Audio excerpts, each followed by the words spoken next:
दोस्तों नमस्कार, मेरा नाम है सर्वेश कुमार। आप ये वीडियो देखिए।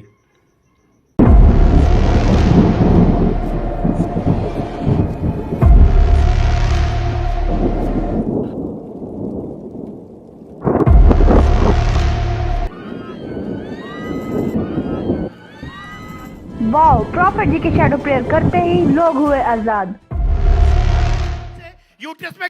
इस वीडियो में जो ये व्यक्ति है, मुझे पूरी उम्मीद है कि आपने इसे कहीं ना कहीं किसी सोशल मीडिया प्लेटफॉर्म पे अपनी सभाओं में लोगों का इलाज करते या फिर उनके अंदर से बुरी आत्माओं को निकालते हुए ज़रूर देखा होगा।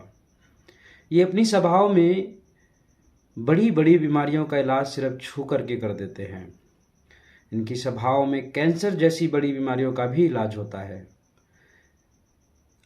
अक्सर इनकी सभाओं में गूंगे बोलने लगते हैं, बहरे सुनने लगते हैं, अंधे देखने लगते हैं और दिव्यांग लोग दौड़ने लगते हैं।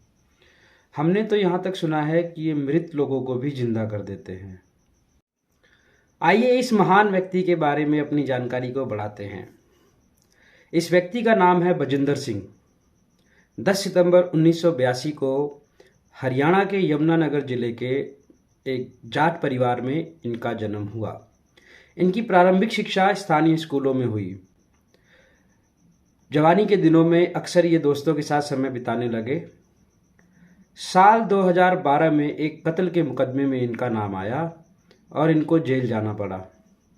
ऐसा कहा जाता है कि जेल के अंदर ही कुछ ईसाई समुदाय के लोगों ने इनको बाइबल पढ़ने को दी और बाइबल पढ़ने के बाद जेल के अंदर ही इनका हृदय परिवर्तन हो गया। इन्होंने जेल में 1.5 साल बिताए। जेल से निकलने के बाद ये मोहाली आए और वहाँ के छोटे छोटे प्रार्थना घरों में उपदेश देने लगे। ऐसा कहा जाता है कि मोहाली और जो चंडीगढ़ के आसपास का एरिया है वो हिंदी भाषी एरिया है और बजिंदर भी हिंदी भाषी थे, इसलिए इन्होंने चंडीगढ़ के आसपास के क्षेत्र को चुना। इसके बाद उसके बाद बजिंदर जालंधर के ताजपुर गांव पहुंच गए।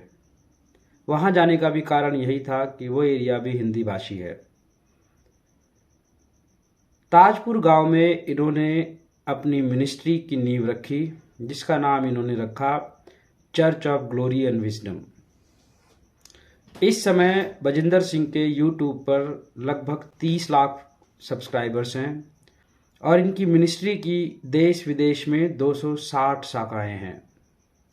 ये तो हुई इनके उत्थान की चर्चा।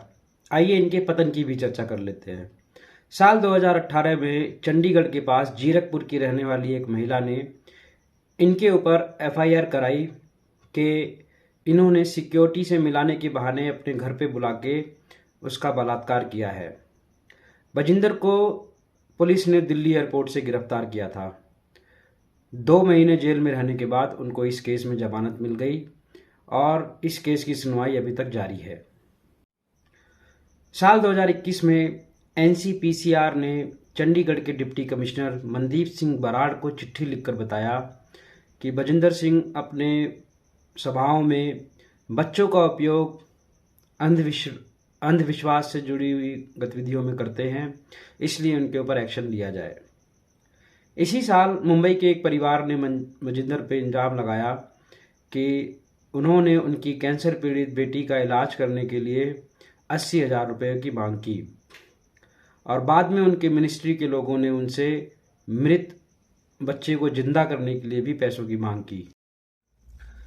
साल 2023 में आईटी विभाग ने बजिंदर के मोहाली और जालंधर की मिनिस्ट्रीज पे छापा मारा। आर्थिक फ्रॉड से रिलेटेड बहुत सारे कागजों को आईटी डिपार्टमेंट ने जब्त भी किया था। लोग बताते हैं कि बजिंदर सिंह ने चंडीगढ़ में अपना मकान बनाया है और वो चंडीगढ़ से जालंधर अप डाउन करते हैं। फिर आया 28 फरवरी 2025 का दिन, जिसकी वजह से बजिंदर सिंह फिर से चर्चा में आ गए और आज हम उनके बारे में ये वीडियो बना रहे हैं। दोस्तों, इसी दिन पंजाब के कपूरथला नगर के थाने में एक 22 साल की महिला पहुंची और उसने एक ऐसे व्यक्ति के खिलाफ मुकदमा दर्ज करने की अपील की जिसका नाम सुनकर पुलिस वालों के हाथ पैर फूल गए। इस मामले में चंडीगढ़ के डीजीपी को इंटरवीन करना पड़ा। उसके बाद जाकर उस महिला का केस दर्ज हुआ। इस महिला ने जो कहानी बताई उसके अनुसार बजिंदर सिंह ने इस महिला का यौन शोषण किया था। महिला ने बताया कि जालंधर के ताजपुर की उनकी मिनिस्ट्री में उनका परिवार उन्हें 2017 से लेकर के जा रहा है। उन्होंने बताया कि बजिंदर सिंह ने उनका मोबाइल नंबर ले लिया और उनके साथ अश्लील चैट भेजने लगे, उसको अश्लील मैसेजेस भेजने लगे और साल 2022 में संडे के दिन उसको चर्च में बुलाकर उसके साथ यौन शोषण किया। दोस्तों, पुलिस ने धारा 354A, 354D और 506 के तहत मुकदमा दर्ज कर लिया है। मुकदमा दर्ज करते ही उनके समुदाय के कुछ लोगों ने प्रोटेस्ट शुरू कर दिया, जिसको पुलिस ने कंट्रोल कर लिया है। दोस्तों, 3 मार्च को उनके खिलाफ गैर जमानती वारंट जारी हो चुका है। बजिंदर सिंह ने भी प्रेस कॉन्फ्रेंस करके अपनी सफाई दी है। उन्होंने ये कहा है कि जो उनके विरोधी पास्टर हैं ये उनकी साजिश है और उन्हें झूठे मुकदमे में फंसाया जा रहा है। 7 मार्च को ये खबर आई कि बजिंदर सिंह इस समय भारत में नहीं है, वो पहले से तय किसी प्रोग्राम के तहत नेपाल गए हुए हैं।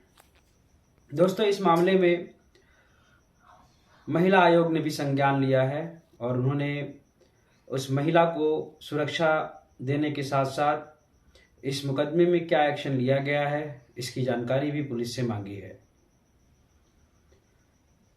मेरा ये मानना है कि धर्म एक बहुत ही व्यक्तिगत विषय है। हर किसी को ये आज़ादी है कि अपने धर्म को फॉलो करे और जिस तरह से मानना है उसको माने। दोस्तों, ईसाई धर्म ही अकेला ऐसा नहीं है जिसके अंदर ऐसी अंधविश्वास और धर्मांधता की बातें होती हैं। भारत में प्रचलित अन्य धर्मों में भी इस तरह की धर्मांधता और अंधविश्वास फैला हुआ है। जब तक कोई धर्मगुरु आपको भगवान को प्राप्त करने के मार्ग बता रहा है या इस जीवन को सही तरीके से चलाने के मार्ग बता रहा है, तब तक तो ठीक है। परंतु जिस दिन कोई धर्मगुरु ये कह दे कि मैं ही भगवान हूं या मेरे अंदर ही भगवान है, उस दिन आप समझ जाइए कि दाल में कुछ काला है और अपने विवेक का उपयोग कीजिए और सही मार्ग को चुनिए। धन्यवाद दोस्तों।